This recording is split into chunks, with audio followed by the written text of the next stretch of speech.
Think for a moment about building a sandcastle without water. The grains just slip away, right? Yeah, totally. That's kind of like life without memory. Yeah. You can't hold on to anything. No language, no relationships, really? No sense of who you even are over time. It's just fundamental. Absolutely. Okay, so let's unpack this because today we're doing a deep dive into something you, our listener, asked about: memory. Yeah, we've gone through some listener-submitted sources, excerpts from the Wikipedia article on memory specifically. And our mission is basically to pull out the most important, the most intriguing bits about how our memory works. Right, from the very first input all the way to, well, how it can sometimes fail us. Like when you know you left your keys somewhere specific, we're aiming to give you a clear understanding, a shortcut even. And yeah, we know the science can sound complex, but we'll keep it straightforward. No brain-bending jargon, promise. So where do we start? You mentioned memory isn't just one thing. Exactly. It's more like a flow, like an information processing system. A flow. You've got sensory memory first, then short-term or working memory, and finally, long-term memory. Okay, stage one, sensory memory. That's the super fast initial recording. Super fast is right, less than a second. It's automatic, grabbing everything: sight, sound, touch. Like seeing a sparkler trail, that image that hangs there for just a flash. That's iconic memory, yep. Visual sensory memory. And it decays incredibly quickly, like hundreds of milliseconds. Wow. And there's echoic for sound, haptic for touch. Mm-hmm. And it's got this huge capacity, apparently. There was this experiment, Sperling, with flashing letters. Oh, right. People felt like they saw everything but could only report a few letters back. Exactly. It suggests that this sensory buffer holds a lot, but only for a moment before it fades. Yeah. It lets the brain filter what's important. Filter out the noise, basically, so it holds it just long enough to decide what gets passed on. Passed on to the next stage, short-term memory. Okay, short-term memory. We hear that used with working memory sometimes. Is there a difference? There is, yeah. We'll get into that distinction, but basically, short-term memory holds info for, seconds up to maybe a minute if you're rehearsing it. And it's limited, right? That old 7 ± 2 items idea. That was the classic number, yeah. More recent estimates put it closer to 4 or 5 items, or maybe it depends on how much information is in each item. Ah, okay. So maybe fewer items if they're complex. Could be. But the main thing is, it's definitely got a limited workspace. Which is why we use tricks like chunking. Exactly. Chunking is key. Think about a phone number, 10 random digits. Hard. Yeah, impossible for me. But break it into an area code, then 3 digits, then 4, suddenly manageable. You're grouping the information into meaningful chunks, making fewer items to hold. You got it. It's like packing bags instead of just throwing loose items in a suitcase. You increase the capacity. And it seems like sound is really important in short-term memory, that Conrad study. Right. People mixed up letters that sounded alike, like B and V, even if they saw them written. Suggests an acoustic preference. So we're kind of hearing things in our head in short-term memory. Often, yeah. Which contrasts interestingly with long-term memory. That seems much more focused on meaning. Meaning, like semantic connections. Yep, Adley showed that later. After a delay, people get mixed up between words with similar meanings, not similar sounds. Short-term sound, often. Long-term meaning, more often. Okay, that makes sense. Which brings us nicely to long-term memory, the big warehouse. The potentially infinite warehouse. Unlike short-term, we don't really know the limits of its capacity or duration. Think of that 7-digit number from earlier. Probably gone, but a number you've known for years. Still there.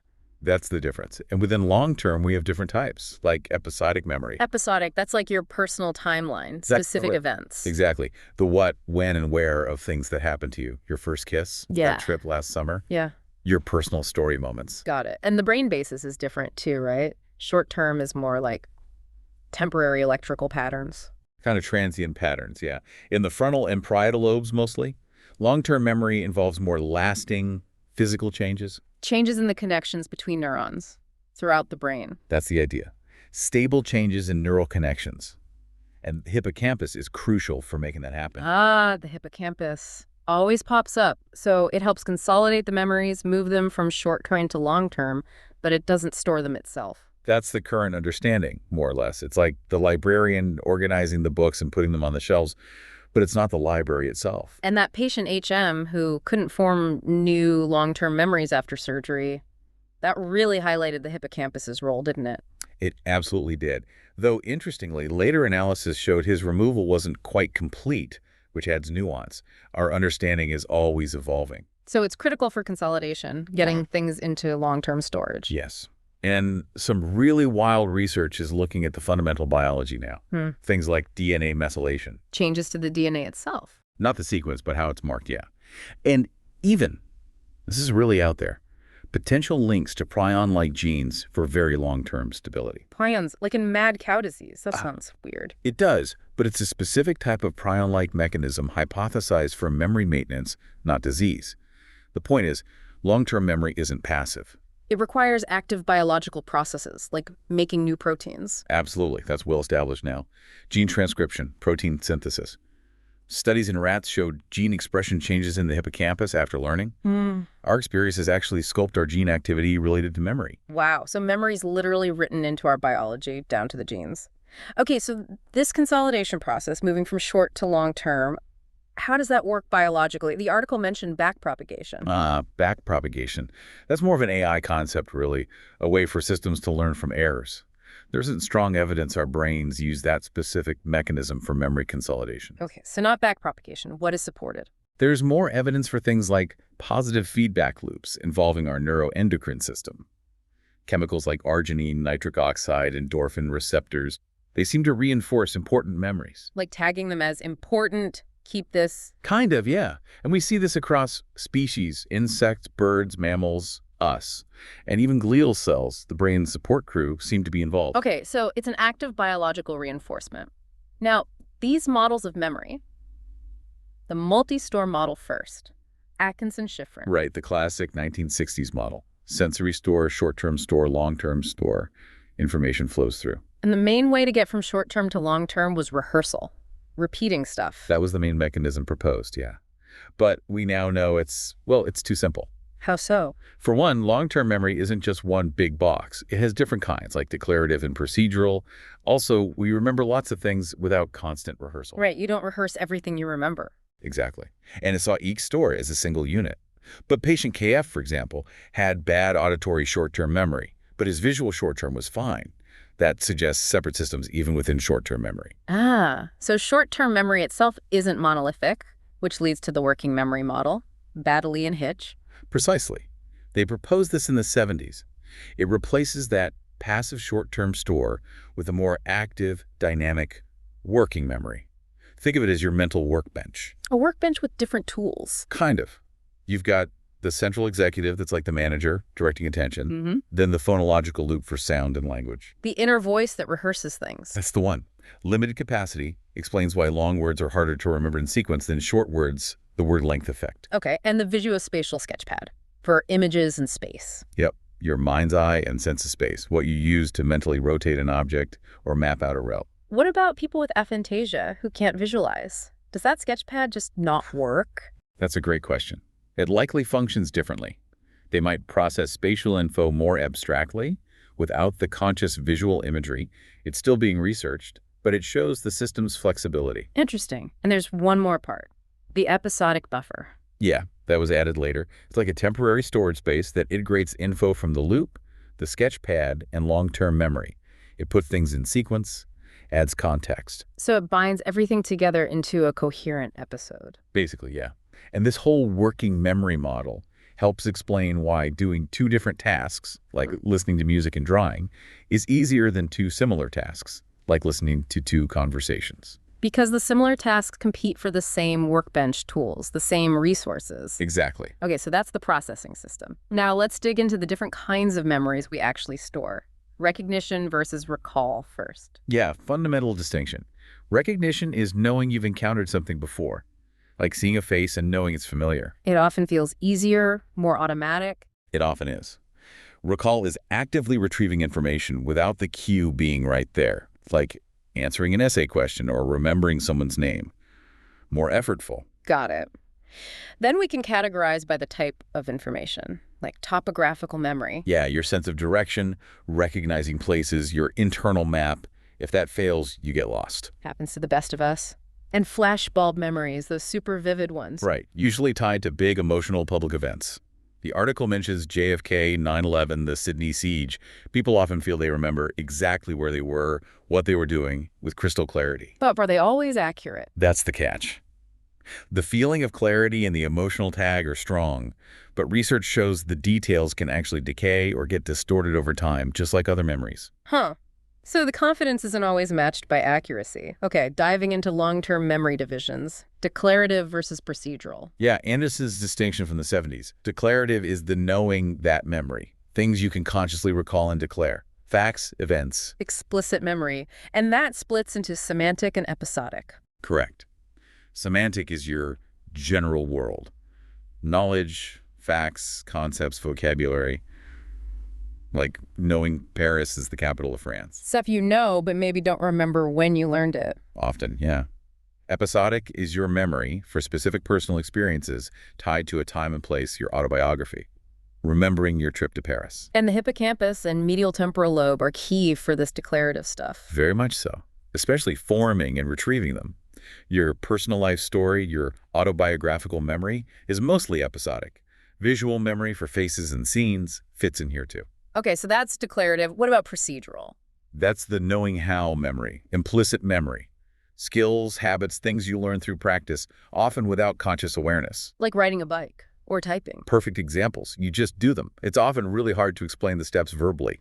You just know how. It's embodied knowledge almost. You could say that. Yeah. It relies more on areas like the cerebellum and basal ganglia involved in motor control. You learn it by doing, often without forming new explicit memories about the learning itself. Fascinating. Okay, one more categorization. Time direction. Retrospective versus prospective. Simple enough. Retrospective is memory for the past, everything we've just discussed. Semantic, episodic. Looking backward. Right. Perspective memory is looking forward. It's remembering to do things in the future. Remembering to remember. My internal to-do list. Exactly. It can be event-based. A cue triggers the memory, like seeing the pharmacy reminds you to pick up a prescription, or time-based remembering to make a call at 2 p.m. And we use external aids for this all the time. Lists, alarms. Because it can be quite demanding.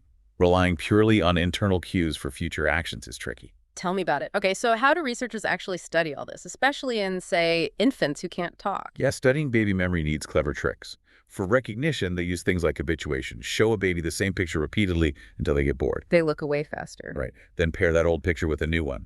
If they look longer at the new one, it implies they remember the old one. Smart. What about operant conditioning? The mobile kicking experiment is a classic. A baby learns kicking, their leg makes a mobile attached to their foot move. Then you see how long they remember to kick when they see the mobile again later. Retention increases with age. So cool. And for recall, remembering actions, imitation. Yep. Deferred imitation. Show them a sequence, like using a stick to push a button, then see if they copy it after a delay. Elicited imitation is similar, but they copy right away. And these show even young infants remember actions for weeks or months. Surprisingly long periods, yeah. Memory develops rapidly in those first couple of years. Okay, what about older kids and adults? We can talk to them at least. Which opens up way more methods. Paired associate learning, linking unrelated words. Free recall just lists all the items you remember from a list. That's where you see interference effects, right? Old stuff blocking new or new stuff blocking old. Exactly. Proactive and retroactive interference.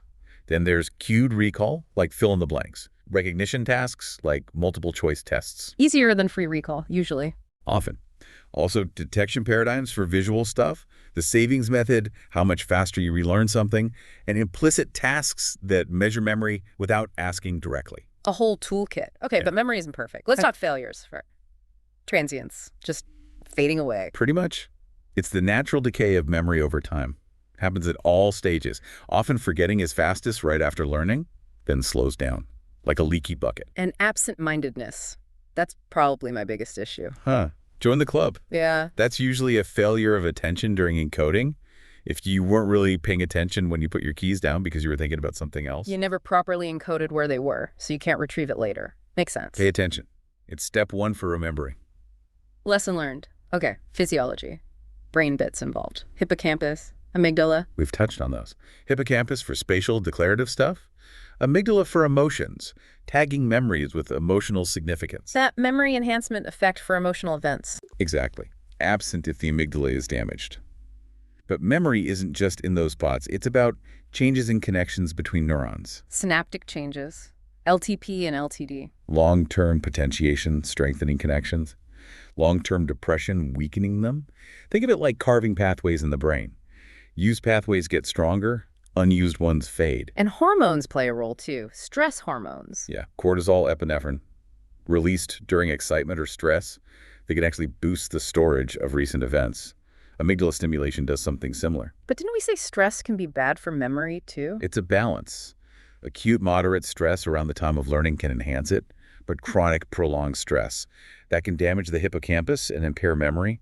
It's complicated. With a double-edged sword. Okay, the cognitive neuroscience view, memory as reconstruction. Right. Not a perfect playback, but retaining, reactivating, and reconstructing internal representations. They talk about the enneagram, the physical memory trace. The physical footprint of a memory. Is it even there before we recall it? That's a debate. How is information actually coded? We understand synaptic plasticity, but the neural code for a complex memory, like your grandmother's face, still a huge area of research. And it's distributed, right, not in one place. Highly likely. Spread across networks. Convergence-divergence zones are important areas where info from different brain regions comes together, likely involved in both storage and retrieval. So pulling a memory together involves activating this whole network. What about encoding versus working memory versus consolidation at the brain level? Encoding into working memory involves neurons firing continuously for a bit. Encoding into episodic long-term memory involves those lasting synaptic changes, LTP. Making the connection stronger. Right. Working memory itself seems to involve coordinated firing in the prefrontal cortex and medial temporal lobe, with the prefrontal cortex maybe being more about the active manipulation part. And consolidation, moving it to long-term. Starts with protein synthesis in the hippocampus and medial temporal lobe. But over time, the memory can become more independent of the hippocampus, and then there's reconsolidation. Ah, yes, rebaking the memory. Recalling makes it fragile again. Exactly. When you retrieve a memory, it becomes temporarily unstable, labile. It needs to be reconsolidated, restabilized. And during that unstable period, it can be changed or even erased. Potentially, yes. Mm-hmm. Studies using protein synthesis inhibitors after retrieval show amnesia for that memory. It suggests memories get updated, maybe even distorted, each time we recall them. Wow. So memory is much more fluid than we think. Okay, shifting to genetics. Does our memory ability run in families? Well, some genes are strongly linked to memory problems, like APOE and Alzheimer's risk. But researchers are also looking for genes that influence the normal variation in memory skills. Like why some people just seem to have better memories. Exactly. The Kibber gene is one candidate, maybe linked to forgetting rates. And there's some really speculative but intriguing stuff about memory, maybe involving the neuron's nucleus somehow. The cell's control center, storing memories there. Wild. It is. More concretely, we know forming long-term memories needs new proteins to be made. That requires genes being switched on, triggered by signals like calcium influx after strong synaptic activity. And specific proteins are involved. Yep, like PKM and BDNF for maintaining synaptic strength, structural proteins like PST95, and transcription factors like CREB that control which genes get turned on for consolidation. It's a whole molecular cascade. And then DNA methylation again. Epigenetics. Yes. Changes in how DNA is marked without changing the sequence. Adding or removing methyl groups can turn genes on or off. And this happens during learning. Apparently so. Thousands of methylation changes happen in the hippocampus after learning events in animals. It seems these dynamic epigenetic changes are a key part of establishing long-term memories. Our experiences reprogram our gene expression. Mind-bending. And this TOP2B enzyme breaking DNA. Temporarily, yes. It seems crucial for expressing certain immediate early genes needed for learning. It makes temporary double-strand breaks near these genes. That sounds bad. DNA breaks. It sounds counterintuitive, but these breaks seem to trigger demethylation, allowing the genes to be expressed. It involves DNA repair enzymes fixing the breaks quickly. So breaking and repairing DNA is part of learning. It seems to be part of activating specific genes needed for synaptic changes. Hundreds of these breaks occur in key brain areas during learning, activating genes for synaptic processes. It's pretty cutting-edge stuff. Absolutely incredible. Okay, back to development. Memory in infancy, we thought they didn't remember much. The old view, yeah. But now we know even 6-month-olds recall things after 24 hours. Retention time increases rapidly, though they struggle with temporal order early on. Remembering when things happened, that comes later. Around 9 months, yeah. Probably linked to hippocampus and frontal lobe development, and infantile amnesia, why we don't remember being babies. Yeah, why is that? Complex, but maybe accelerated forgetting. due to rapid brain growth and changes in how memories are encoded early on, making them inaccessible later. So the memories might be there, just unreadable by our adult brain. What about aging? Memory decline is a big worry. It is, but important to distinguish normal aging from disease like Alzheimer's. Some decline is typical, especially in tasks needing frontal lobe function, temporal order, source memory, perspective memory. Remembering where you learned something or remembering to do things. Exactly. But older adults often compensate well with strategies. Biologically, gene expression in the frontal cortex does tend to reduce after 40, especially after 70, including memory-related genes, and there's often more DNA damage accumulating there too. Real biological shifts underlying those common complaints. Okay. Disorders. How do things like amnesia teach us about memory? They've been crucial. See what breaks tells you how the machine normally works. Amnesia from damage to the hippocampus or related areas pinpoints their function. Different types of amnesia, retrograde versus anterograde, reveal different subsystems. And diseases like Alzheimer's or Parkinson's. They show how memory is intertwined with other cognitive functions and how neurodegeneration affects specific memory types. Then there are rare things like hyperthymesia, near-perfect autobiographical memory. Can't forget anything. Must be overwhelming. You'd think. Or Korsakoff syndrome from alcoholism affecting the prefrontal cortex.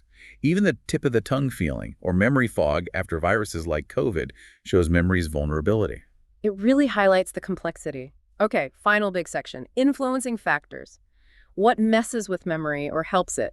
Interference. Definitely. Old learning blocking new, proactive, or new learning blocking old, retroactive.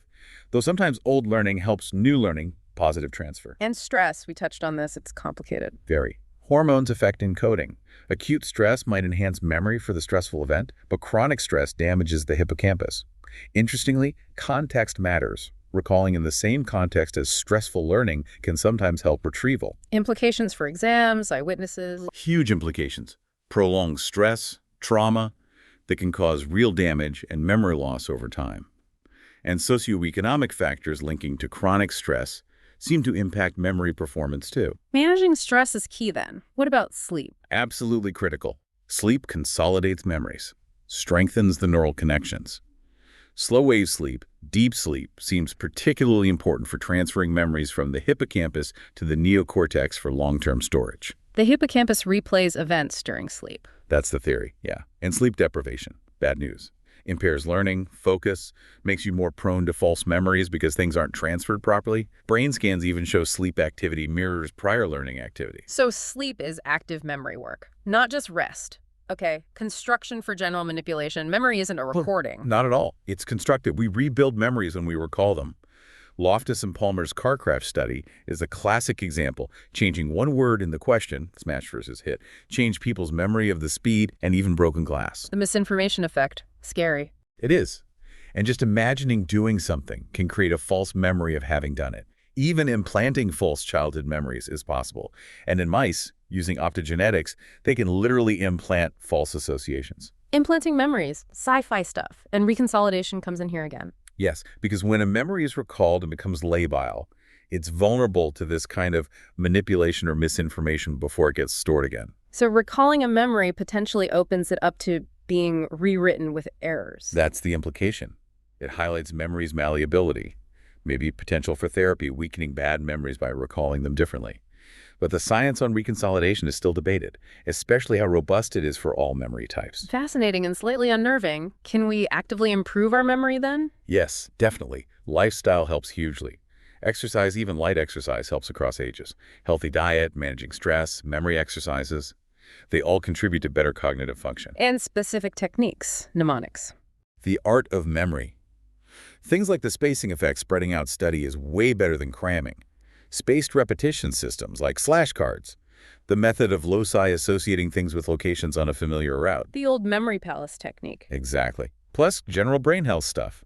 Stay mentally active, socially engaged, get good sleep, manage mood, good nutrition. It's a whole package deal. Makes sense. Okay, last one. Memory implants. Seriously. Huh. It sounds weird, I know. But there's evidence for basic memory-like processes. They have neurotransmitters, action potentials. Like the Venus flytrap needing 2 touches. Right. Within about 30 seconds. It remembers the first touch via calcium levels and the mimosa pudica, the sensitive plant. You can learn to stop folding its leaves if it's repeatedly dropped harmlessly. Habituation. It learns the drop isn't a threat and remembers that long term. Seems so, not just fatigue. It's pretty amazing. Plants with memory. Okay, wow. Let's try and pull this all together then. What a journey through memory. From those fleeting sensory traces through the working memory workbench into that vast, complex, long-term storage. Yeah, and exploring all the different types, the facts we know, the events we've lived, the skills we've learned, even remembering our future plans. And how we study it, from babies kicking mobiles to complex brain scans, but also how fallible it is, fading, getting distorted. Influenced by everything from our attention levels and stress to our sleep patterns, our genes, and even these epigenetic modifications like DNA methylation. Absolutely. And the big takeaway really is memory is not a playback machine. It's constructive, dynamic. Constantly being rebuilt, updated, potentially manipulated every time we access it. Reconsolidation is a mind bender. Totally. For me, the DNA methylation link, that TOP to B enzyme breaking DNA for learning, was wild. And the plant memory just shows how fundamental these processes might be. Definitely challenges our assumptions. So for you, our listener, hopefully this deep dive has given you a clearer picture, a real shortcut into understanding this amazing, complex faculty we call memory. And it leaves us with a pretty profound question to chew on, doesn't it? If memory is so constructive, so malleable, how much can we really trust our own recollections? Right. What does that mean for our personal stories, our shared history, even things like eyewitness testimony in court? Big questions with no easy answers. Something to think about. Definitely. Maybe reflect on what parts of this resonated most with you. Thanks for joining us on this exploration of memory. We'll be back soon with another deep dive into a new topic.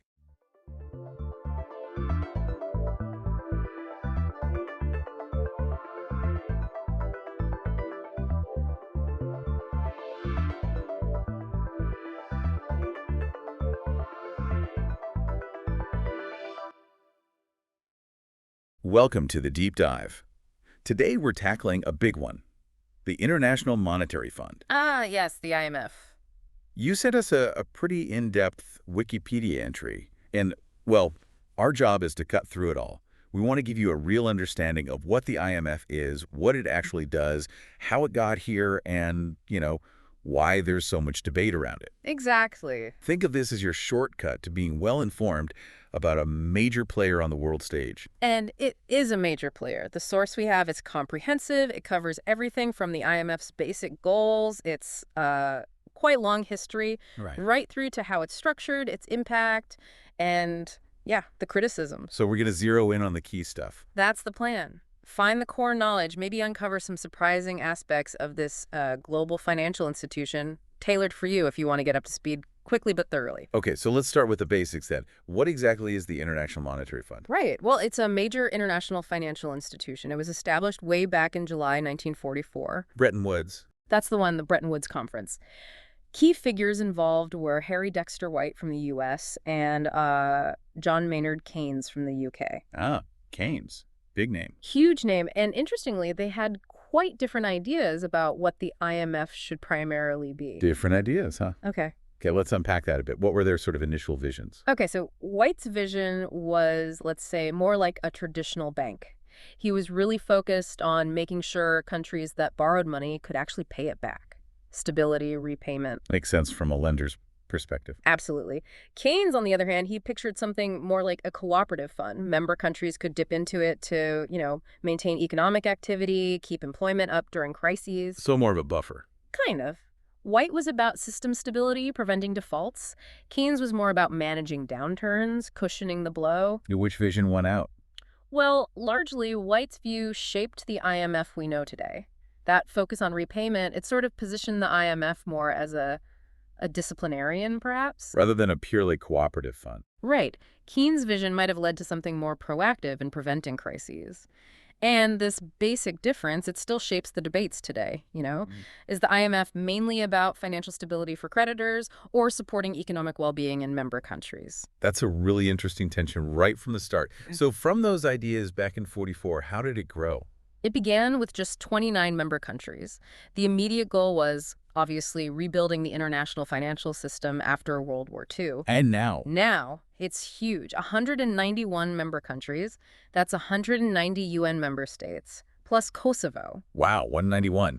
Yeah, Liechtenstein just joined last year. October 2024 became the 191st member. So a massive expansion. And where's this global organization headquartered? Washington, D.C., that's where the HQ is. And their mission? What do they say they're trying to do? Their stated mission is pretty broad, quite ambitious actually. Foster global monetary cooperation, secure financial stability, facilitate international trade, promote high employment and sustainable economic growth. And reduce poverty. And reduce poverty, exactly. Essentially, it acts as a kind of global lender of last resort. Right. For government. For national governments, yeah, when they're facing serious financial trouble. It also plays a role in trying to keep exchange rates between currencies stable. So, like, if a country hits a really rough patch financially. Exactly. Like an individual might go to a bank for an emergency loan, a country can turn to the IMF, but, with much bigger stakes and, crucially, conditions attached. Conditions, yeah, we'll definitely get to those. But how does an organization this big get its money? Where does the funding come from? It's funded by the member countries themselves through something called a quota system. Oh, quotas. Yeah. Each member contributes a certain amount, and that amount is based on its relative size and strength in the global economy. Ah, cool. And this quota, it's also key because it determines a country's voting power within the IMF. Right, more contribution, more say. We'll come back to that too, I bet. Okay, so we've got the what and the who. Let's get into the how. What are the core functions? What does the IMF actually do day to day? Well, initially, back in the Bretton Woods era, it had sort of three main jobs. First, overseeing the system of fixed exchange rates. That was the bedrock. The gold standard link. That's actually... In a way, yes. It helped governments manage their currencies, prioritize growth. Second, it provided short-term financial help for countries with balance of payments problems. To stop things spiraling. Exactly. Stop them escalating into bigger international crises.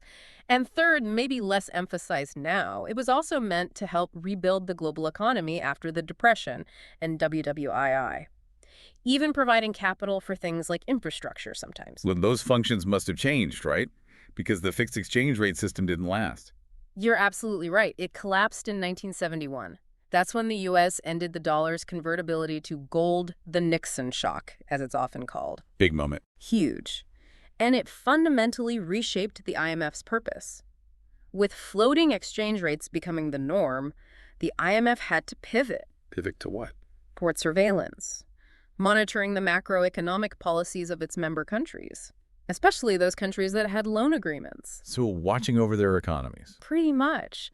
Trying to figure out if a country's financial problems were just temporary blips or down to deeper policy issues. And researching what government actions might actually help recovery and prevent future crises. So less about directly managing currencies, more about monitoring and advising on the bigger economic picture. Exactly. And I know we keep mentioning it, but that term conditionality seems unavoidable with the IMF. What does that involve? It really is central. Conditionality became a big thing from the 1950s onwards. Basically, when a country borrows from the IMF, it has to agree to a set of conditions. Rules they have to follow. Policy reforms, yeah. Specific changes the government is expected to make to fix the economic imbalances that made them need the loan in the first place. Like what kind of changes? Oh, it can cover a lot. Fiscal adjustments, government spending, taxes, structural reforms within the economy. And if they don't meet these conditions... Then the IMF can hold back the money. They can withhold further loan installments. It gives the conditions teeth. Right. What kinds of financial help are we talking about? Are all IMF's loans the same deal? No, not at all. They have different types for different needs. For low-income countries, they offer concessional loans, meaning lower interest rates, sometimes even zero interest for a period. Things like the extended credit facility, standby credit facility, rapid credit facility. Okay. And for other countries? For others, it's non-concessional loans. These carry interest rates. Examples are standby arrangements, the flexible credit line, the extended fund facility. And for emergencies, quick cash. Yeah, they have the rapid financing instrument for urgent, quick assistance. Okay, so lending is a big part. But you mentioned surveillance earlier. That's another key function. Absolutely. The IMF is mandated to oversee the whole international monetary and financial system and monitor the economic and financial policies of all its members. All 191. Yep. It involves deep analysis. Are a country's policies promoting stable growth? What's the potential impact on other countries, on the global economy? Sounds data intensive. Hugely. It relies on members sharing their economic data. That promotes transparency, helps international cooperation. And they have specific systems for sharing this data. They do. Back in the mid-90s, they set up the GDDS, General Data Dissemination System, and the SDDS, Special Data Dissemination Standard. Catchy names. Huh? Maybe not. But think of them as guidelines, encouraging countries to be more transparent with their economic numbers. So everyone, investors, you following global trends, gets a clearer picture of financial health. Better quality, more timely data. That's the goal. And interestingly, it's not just full IMF members. Wow. Entities like Hong Kong, the Palestinian Authority, they participate too. And a 2021 study actually suggested the surveillance work has a noticeable impact on sovereign debt, especially in emerging economies. Okay, let's dig into conditionality a bit more. You mentioned policy reforms. Can you give some more concrete examples of what these conditions often look like? Sure. Often they fall under the label of structural adjustment policies, sometimes called the Washington Consensus, though that term's a bit loaded now. Okay, like what specifically? Things like austerity measures, cutting government spending, maybe raising taxes, shifting the economy towards exports, resource extraction. Devaluing the currency? That's a common one, yeah, to make exports cheaper. Liberalizing trade, reducing barriers to imports and exports. Measures to make investments more stable. What else? Maybe balancing government budgets, removing price controls or subsidies, privatizing state-owned businesses, strengthening rights for foreign investors, even improving governance, fighting corruption can be part of it. Wow, that's a lot. Sounds like pretty major interventions in how a country runs its economy. It can be, definitely. So what's the logic behind imposing these? What benefits does the IMF say they provide? Well, the IMF argues they serve several key purposes. First, obviously, they want to increase the chances the country can actually repay the loan, protect the IMF's resources, which come from all the members. Makes sense. Second, they aim to stop countries using short-term fixes that might harm the wider international economy down the line. Okay. Third, it helps deal with what economists call moral hazard. The idea that countries might take silly risks if they know they'll just get bailed out. Exactly. If there are no conditions, why make tough reforms? And finally, it gives the IMF some assurance the money is used effectively and that the real underlying problems, the macroeconomic structural imbalances, are actually being addressed. And do they say this works? They often point to the generally good repayment track record for their regular loans as evidence the system, functions without unfairly burdening the creditor nations. Okay, let's switch gears a bit and look at the history. We know it started at Bretton Woods. How did it evolve through the 20th century? Right, so Bretton Woods, 1944. The goal was to stop the kind of economic nationalism and trade wars seen during the Great Depression. Prevent that chaos again. Precisely. It officially started in December 45 when the first 29 countries signed up. First loan went to France in 1947. And then it grew. Its influence grew, yeah, especially as more countries got independence in the late 50s and 60s and joined. Though the Cold War did limit its global reach for a while.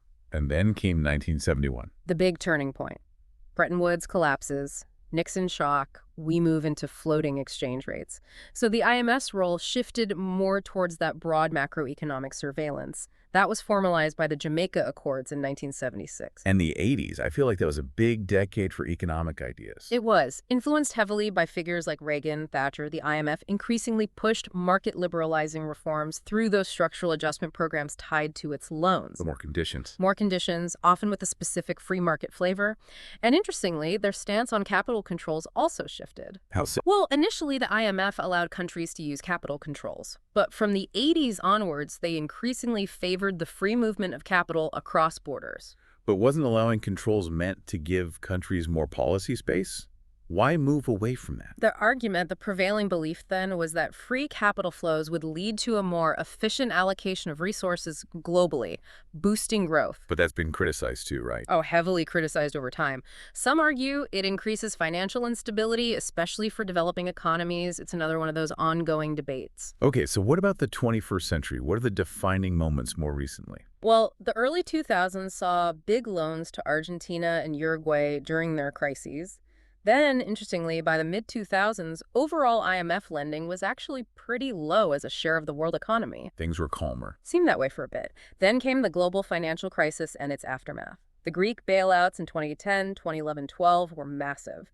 Huge loans, strict austerity, and later a haircut for private bondholders. Very controversial. Hugely controversial. Sparked massive debate about effectiveness, social impact. Around then, Portugal, Ireland, Romania, Ukraine were also big borrowers. In Cyprus. Cyprus in 2013, yeah.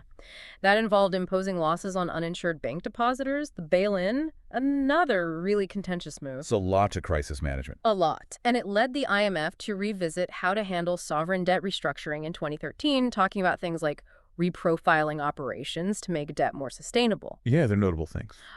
Their 2013 fiscal monitor floated the idea of a big capital levy to cut euro area debt. A 2014 report talked about property taxes for progressive taxation. Then there was an $18 billion bailout for Ukraine in 2014. And COVID. Big Okay. global shock. Massive. The IMF estimated a big hit to global growth in 2020. They announced readiness to mobilize $1 trillion, plus an earlier $50 billion fund. Over 80 countries asked for bailouts. Wow. And they provided immediate debt relief to 25 members under their Catastrophe Containment and Relief Trust. So yeah, a major player in crisis response. Okay, let's shift to who's actually in the IMF and how it's run. Who can join? Just countries. Pretty much any country can apply, but interestingly, not all members are sovereign states or UN members. Like who? Well, places like Aruba, Hong Kong, Kosovo, Macau, they're listed as members themselves. Huh. Okay. And are there UN countries not in the IMF? Yeah, a few. Hmm. Monaco, North Korea, and Cuba, which left back in '64. Taiwan was ejected in 1980 when the PRC took the seat. Poland left in '50 but rejoined in '86. Czechoslovakia was expelled in '54, readmitted in '90. And Liechtenstein, the newest member. What does a tiny country like that gain? Even for a small economy, membership gives access to economic policy advice, technical assistance, potential financial support if things go wrong unexpectedly. Plus, it's a platform to engage with the global financial world. Right. So what are the main advantages overall for being a member? There's a range. Access to all that economic info and analysis on other members, that's valuable. A forum to voice your views, maybe influence others' policies. Technical help. Crucial technical assistance, yeah. Banking regulation, managing government finances, exchange rate policies, and maybe most importantly, the right to get financial support during balance of payments problems. It's a safety net. And it probably helps with trade and investment credibility. Yeah, membership can definitely boost a country's credibility on the international stage. So how is it run? Who are the key players inside the organization? Okay, the governance. At the top, you have the Board of Governors, one governor and one alternate from each member country. They meet usually once a year. Big decisions happen here, like increasing quotas, electing the executive board. But they meet only once a year. Who runs things day to day? That's the executive board. Most power is delegated to them. It has 25 executive directors. Representing all 191 members, how does that work? They represent constituencies, often grouped geographically, but the largest economies, US, Japan, China, Germany, France, UK, Saudi Arabia, they each get their own executive director. Ah, okay. And this board meets frequently, oversees daily operations, policy decisions. And the leadership, the managing director we always hear about. Right. The MD, head of the staff, chairs the executive board, generally seen as the most powerful position. And isn't there that tradition about where they come from? There has been, yes. An unwritten rule, really, that the IMF MD is European and the World Bank president is American. It's still the case. It's increasingly questioned. Lots of calls for a purely merit-based selection. BRICS countries, for example, have pushed for that. But the current MD, Kristalina Georgieva, is from Bulgaria. Yeah, and she has deputies. Yes, a first deputy managing director assists her. That role has traditionally gone to a U.S. citizen. Currently, it's Gita Gopinath. Any other key roles? There's a chief economist who leads the research division, a very senior voice. That's Pierre-Olivier Granges right now. And the staff. Who works there? The staff have quite a bit of autonomy, actually. They do the economic surveillance, negotiate loan terms, design reform programs, analyze all that global data, mostly economists. And where do they come from? Historically, yeah, there was a skew towards staff from English-speaking developed countries, often with PhDs from U.S. or Canadian universities. But there have been efforts to diversify more in recent years to better reflect the global membership. Okay, let's talk power dynamics. How are decisions actually made? You mentioned voting power earlier, linked to quotas. It's not one country, one vote then? Definitely not. Voting power is based on that quota system. Each country gets a small number of basic votes, same for everyone, accounts for about 5.5% of the total. You had a small equalizing factor. A small one. But then you get additional votes based on the size of your quota contribution, measured in SDRs, the IMF's internal accounting unit.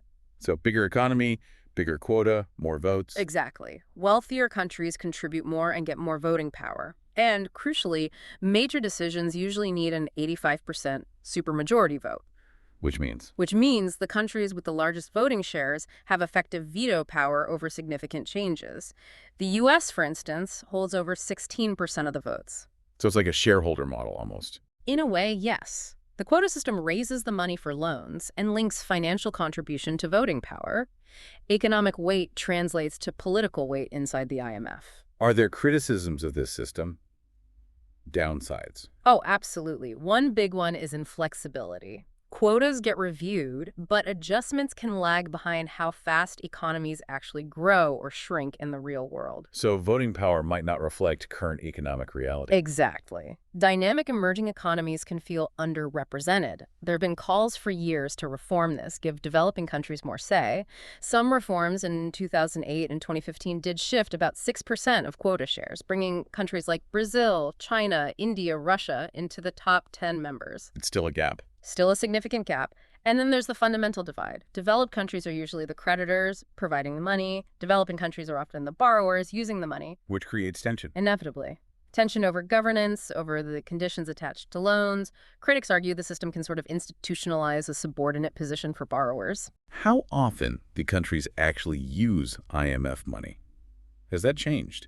Overall, use generally went up between the 70s and mid-2000s. Lots of global crises in that period. Africa, for example, has received a lot of IMF lending since the 50s. Does it matter what kind of government a country has? Some research suggests developing democracies might get more benefit from IMF programs than autocratic ones, maybe because of more transparency, accountability. And do the programs work? Do they help the balance of payments? More recent studies suggest they often can help improve a country's balance of payments situation, yes. You mentioned something earlier, the exceptional access framework. What was that? Ah, yes. That was set up in 2003 to try and limit really big loans, especially to emerging markets, partly to discourage that bailout mentality, maybe. Did it stick? Well, it was basically abandoned in 2010 for the Greek bailouts. That situation was deemed too systemically important. So exceptions were made. Big exceptions.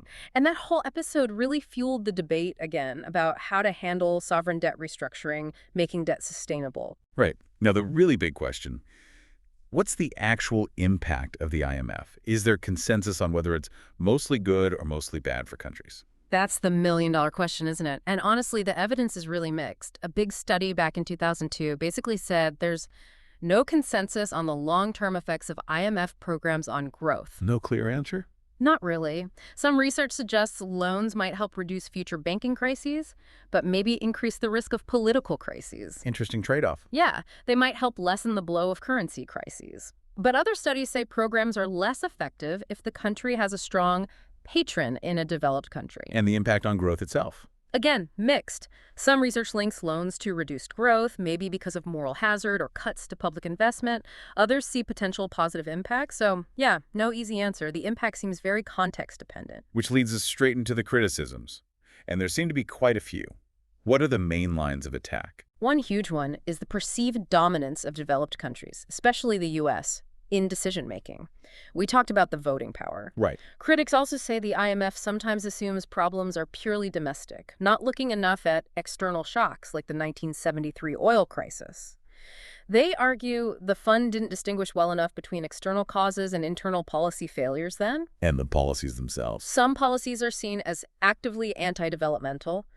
Deflationary policies leading to job losses, hitting the poor hardest, may be theoretically driven, not suited to diverse contexts. Any specific examples people point to? Argentina's 2001 crisis is often cited. Some blame IMF-mandated budget cuts and privatization for worsening the crisis, though others blame Argentina's own fiscal issues. But it definitely fueled anti-IMF feeling in South America. What about other regions? Africa? Yeah, organizations like ActionAid argued back in 2006 that IMF policies in Africa, particularly spending restrictions, were hindering efforts to meet the Millennium Development Goals for health and education. And political leaders have spoken out. Oh, yes. A former Romanian PM in 2008 accused the IMF of constantly making mistakes in its economic assessments. Julius Nyerere of Tanzania famously questioned the IMF's moral right to dictate national finances. Any other high-profile critics? Raghuram Rajan, former IMF chief economist himself, criticized the fund for being too soft on the monetary policies of the developed world.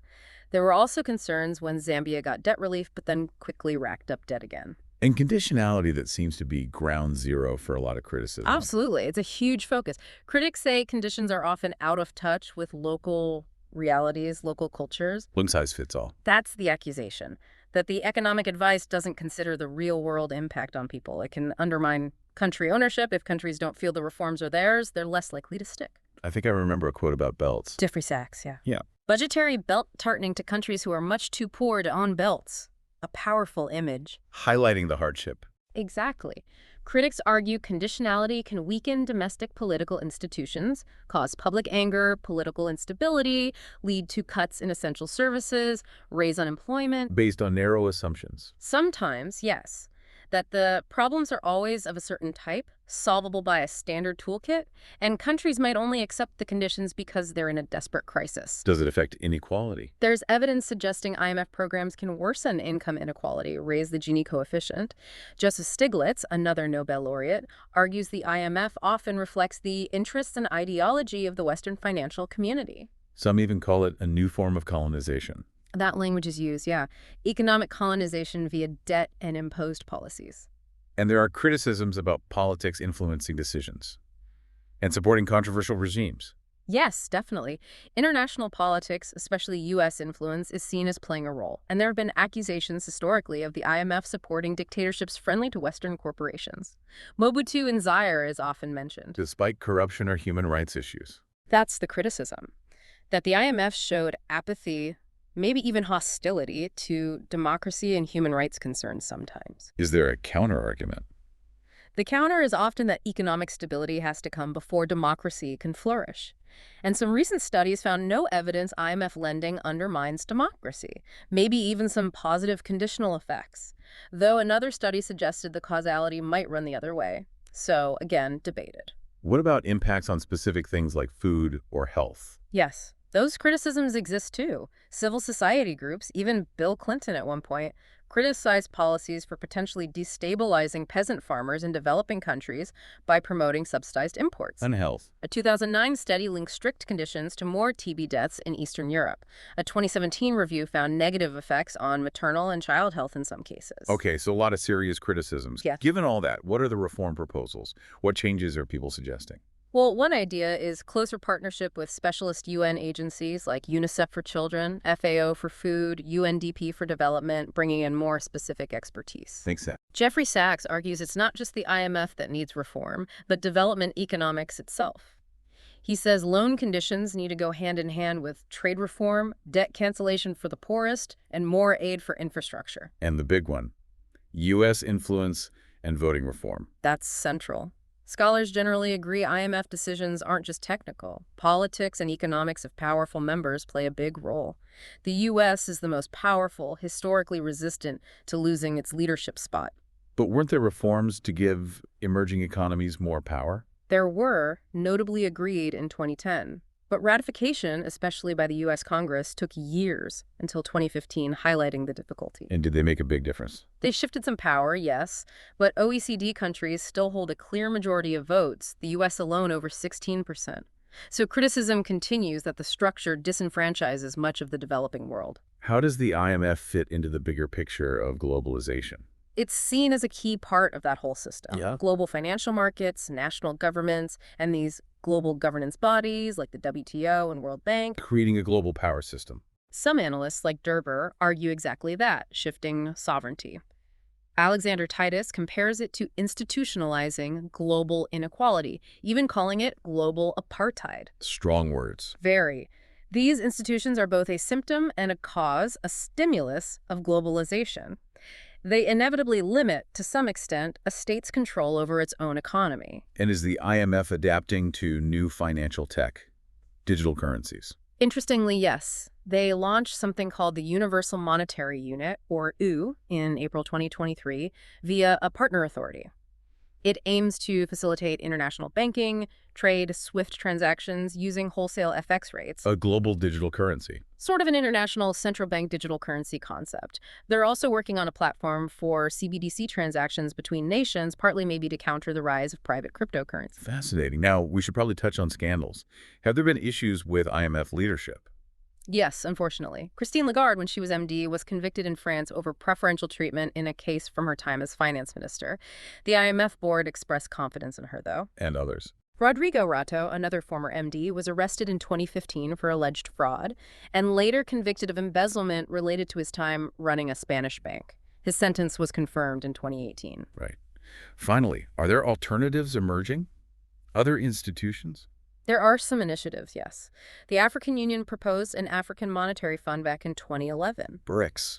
The BRICS nations set up their contingent reserve arrangement in 2014, basically a pool of funds for mutual support through currency swaps. And China. China led the creation of the Asian Infrastructure Investment Bank, AIIB, established in 2014, focusing on infrastructure finance in Asia.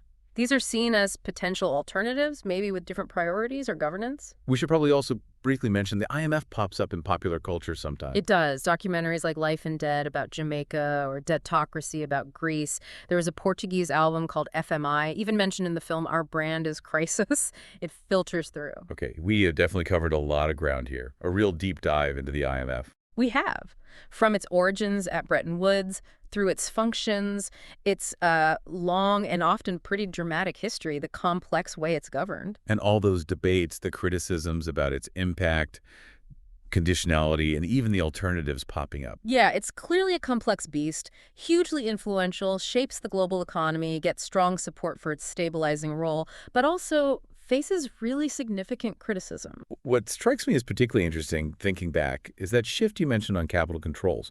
How the IMF went from allowing them, seeing them as potentially useful, Right in the early decades. to later really pushing for free capital movement. Yeah. What do you think drove such a big change in thinking on something so fundamental?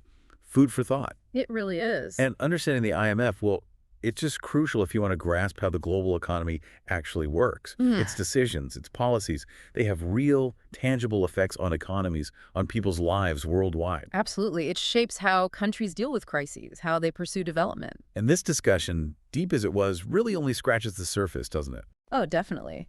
You could delve much deeper into the specific conditions on recent loans, say, to Argentina or Egypt, or explore the arguments around that universal monetary unit they're working on. So as you've listened to all this, thinking about the IMF's role in trying to keep the global financial system stable, how do you now weigh that against those concerns about national sovereignty, about the impact its policies have on ordinary people in very different situations around the world? It's a tough balance. It's the central tension, and one that's likely to continue for as long as the IMF exists.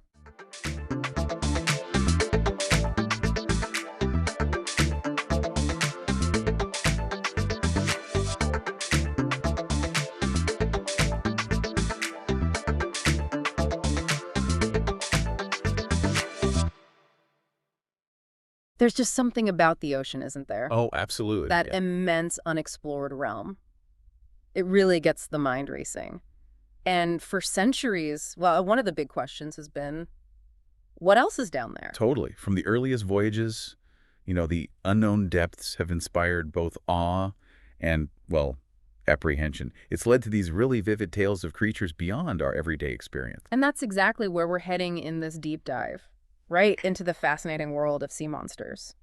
We've looked at a really compelling range of material, everything from ancient mariners' logs and historical reports, right up to modern-day cultural echoes, trying to get a handle on this enduring mystery. Yeah, our goal here is to explore that really intriguing space between, genuine potential discoveries, the understandable ways we misinterpret the natural world, Right. and the powerful influence these stories have on our collective imagination. We want to offer you a clearer perspective on why these legends persist and maybe what they might be telling us. Okay, let's unpack this then, starting with the sightings and legends, because that's really where this whole captivating narrative kicks off, isn't it? Definitely. Sea monster accounts aren't some isolated thing. They're like a thread woven through the history of almost every single seafaring culture. It's truly global. Yeah. And if you think about the historical context, the sea was vital. Sustenance, trade, Uh-huh. but also a source of very real dangers. So it's almost a natural human response maybe to project extraordinary entities onto such a powerful and often unpredictable environment. And we have some really remarkable historical examples, like way back, Aviennius, writing about Himilco's The voyage. Carthaginian Yeah, explorer, yeah. right. He described encountering monsters of the deep and great beasts swimming around the ships. It makes you wonder what those ancient sailors actually saw, or maybe what they thought they saw. Exactly. These early accounts are fascinating because they often blend, firsthand observation with the beliefs and anxieties of the time about the ocean's power. Okay, now, fast forward quite a bit to 1583.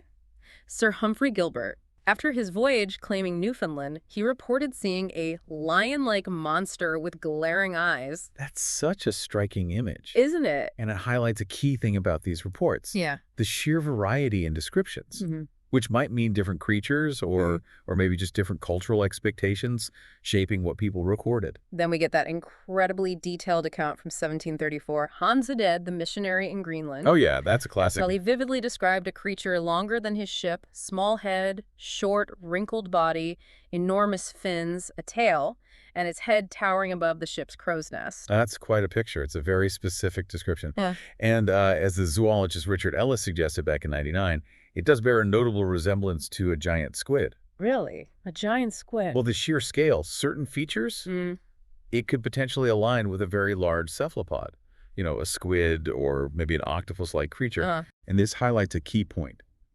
Often, the kernel of truth in these stories might lie in encounters with real animals, maybe unfamiliar, maybe exaggerated. We tend to interpret the unknown through what we already know or fear, sometimes leading to that monster label. Which brings us neatly to the idea that some of these monsters might just be real animals, not necessarily the fantastical beasts we imagine. Precisely. We also have things like the Tlingit legend of Gunakadait, a sea monster that, interestingly, played a key role in bringing prosperity to a village in Alaska. Right. It shows how these creatures can become deeply embedded in cultural narratives, sometimes even as, benevolent forces, not just terrifying ones. That's fascinating. So they serve deeper purposes within a society. Absolutely. Explaining natural phenomena, reinforcing social structures, maybe forging a connection to the marine environment. And it's just remarkable how similar reports pop up across huge distances, Pacific, Indian, Southern Oceans. Like Bernard Heuvelmans documented. Exactly. Back in 1968, he was a pioneering cryptozoologist. And cryptozoology is, just for anyone unfamiliar. Right, good point. It's the study of animals whose existence is suggested, maybe through sightings or legends, but hasn't been definitively proven by science. Think Bigfoot, Loch Ness Monster, and sea serpents. Gotcha. Okay, so that cryptozoological perspective offers a really compelling idea. Could some modern sea monster sightings actually be surviving ancient marine reptiles, like ichthyosaurs or plesiosaurs? Or even extinct whales like Basilosaurus. Yeah, like a living fossil theory for the deep. It's a captivating thought, definitely. Taps into our fascination with prehistoric life and the idea of undiscovered species. However, the scientific evidence to really back that up, it's currently quite limited, let's say. Right. Extraordinary claims need extraordinary evidence. Exactly.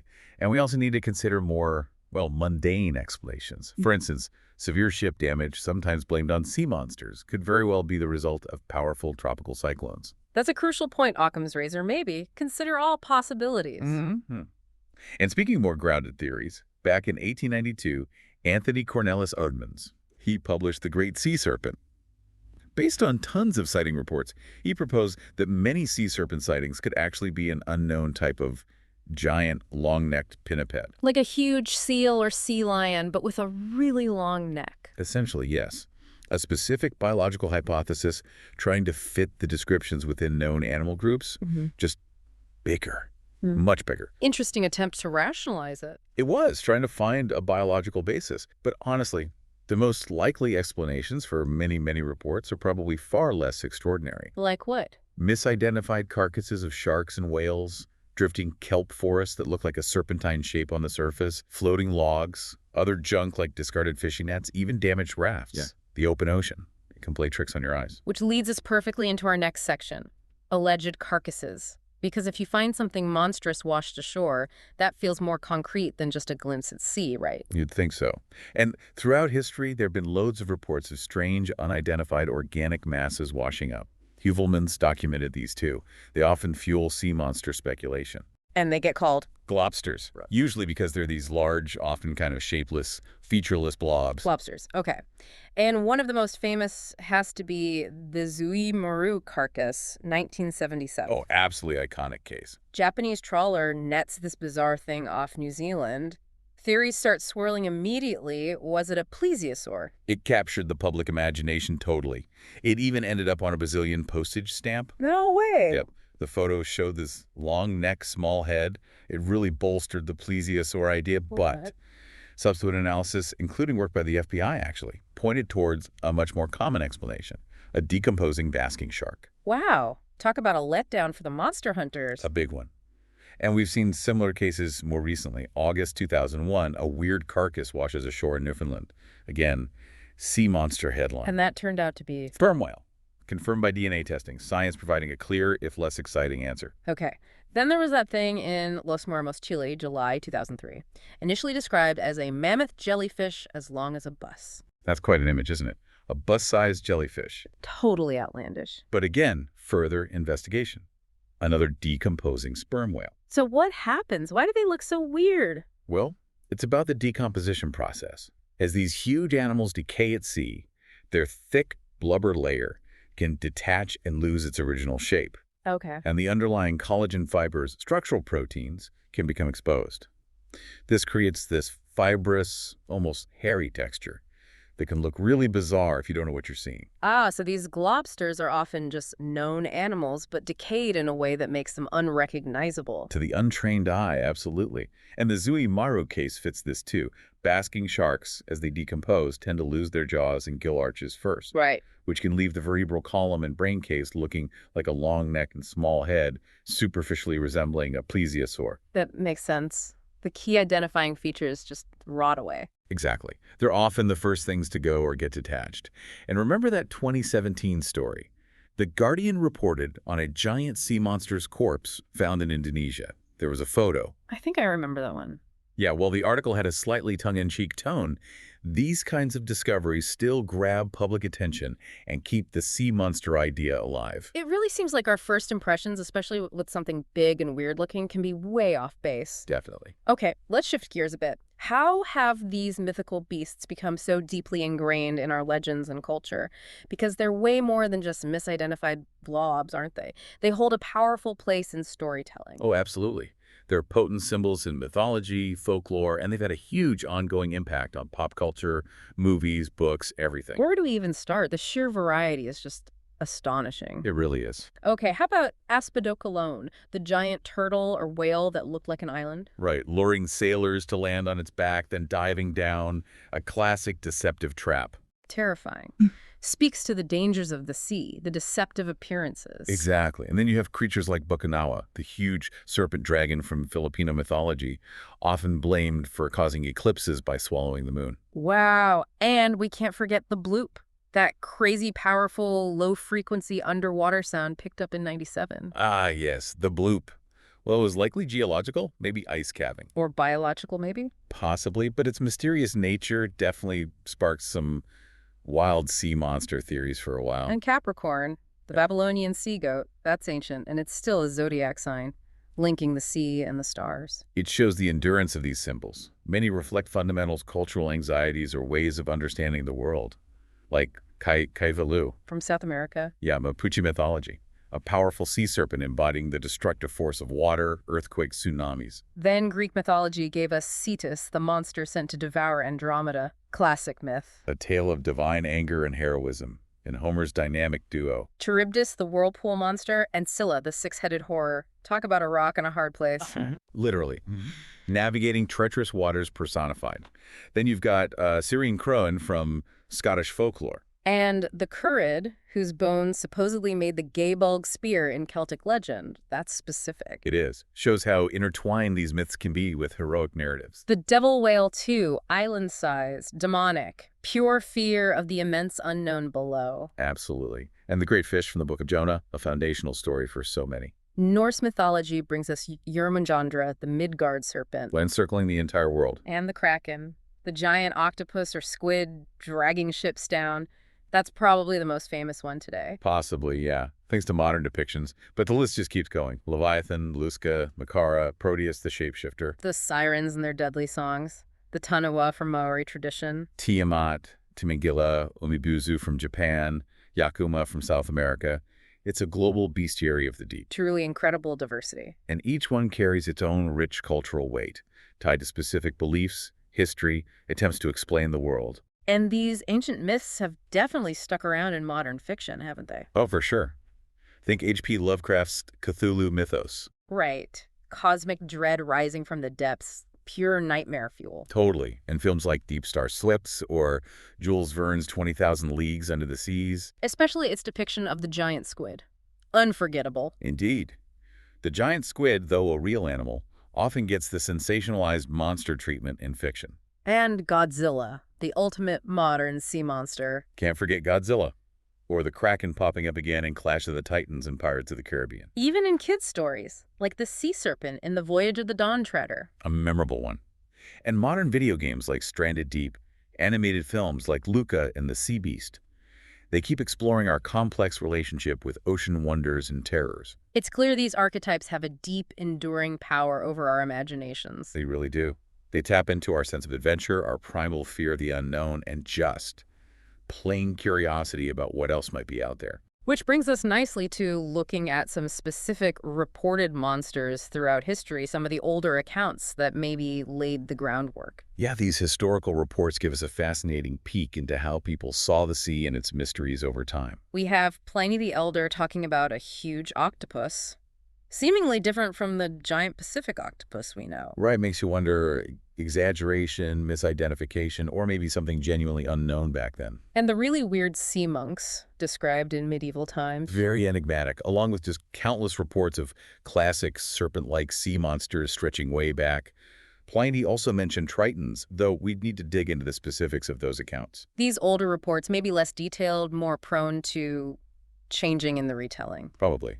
But they still show that long-standing human focus on unusual, potentially dangerous marine life. And what about that 6th century account from Cormac Ualathing, the Irish saint? Oh yeah, recorded by Adanon of Iona. He supposedly encountered a swarm of tiny, spined, frog-sized creatures attacking his boat in the North Atlantic. That's so different from a giant serpent, but still pretty monstrous if they're attacking your boat. It certainly broadens the definition of what people considered sea monsters. Not just huge solitary things, but maybe swarms of weird or threatening smaller creatures, too. Okay, so shifting to more recent times, we still get reports, right? Often in lakes now, too, not just the ocean. We do. It seems the allure of the unknown persists, even with satellites and sonar and everything. And these modern sightings often have photos or videos, but... But, as we saw with the carcasses, interpreting that evidence is often where the debate happens. Is it convincing? What does it really show? So we have Cadborosaurus, Caddy in the Pacific Northwest. Yep. And Champ in Lake Champlain, Chessie in the Chesapeake Bay. And of course, the superstar, Nessie, the Loch Ness Monster. Can't talk about this topic without Nessie. Oh. These lake monsters especially have dedicated followers and keep generating discussion. It's amazing how those legends persist, even in well-explored lakes. It really underscores the power of belief, doesn't it? And that persistent human desire for something extraordinary to exist just beyond what we know for sure. And the list keeps going. Issy in Japan's Lake Akita, Ogopogo in Canada. Lusca crops up again in more recent reports, too. Morgar, the Cornish sea serpent. And the Ningen, that one sounds different. It does. Purported humanoid creatures seen in icy waters north of Japan. The description is often quite strange, less like traditional sea serpents, maybe more humanoid or even artificial looking. Adds another layer of weirdness. Huh. And Iceland, with all its folklore, has its own set, too. Oh, yeah. Fjorlalli, the shore laddie, various seahorses, the shell monster, Hofmauer, each tied into the local culture and maritime history. It really shows how different cultures interpret their own specific marine environments, shaping unique myths. Beautifully illustrates it, yeah. So, wow, we've taken quite a journey, centuries of sightings, the surprising reality behind some carcasses, the incredible diversity of monsters and legend and culture, ancient and modern. It's been a real deep dive. It has indeed. And it truly highlights that enduring human fascination with the ocean's depths and the remarkable creatures we've long imagined and, let's be honest, sometimes still hope might be down there. So here's a final thought for you listening in to consider. Given the immense, largely unexplored oceans and just the sheer number of unexplained accounts throughout history, where do you personally think the line truly lies? Between folklore, understandable misidentification, and, the genuine possibility of undiscovered marine life. Hmm. And what does our continued captivation with sea monsters in all their forms, terrifying and wondrous, what does that ultimately tell us about our relationship with the natural world and with the vast, often mysterious unknown that still surrounds us? Yeah, something to ponder. Oh. We definitely encourage you to maybe revisit some of the examples we talked about today and think about the different perspectives we've explored.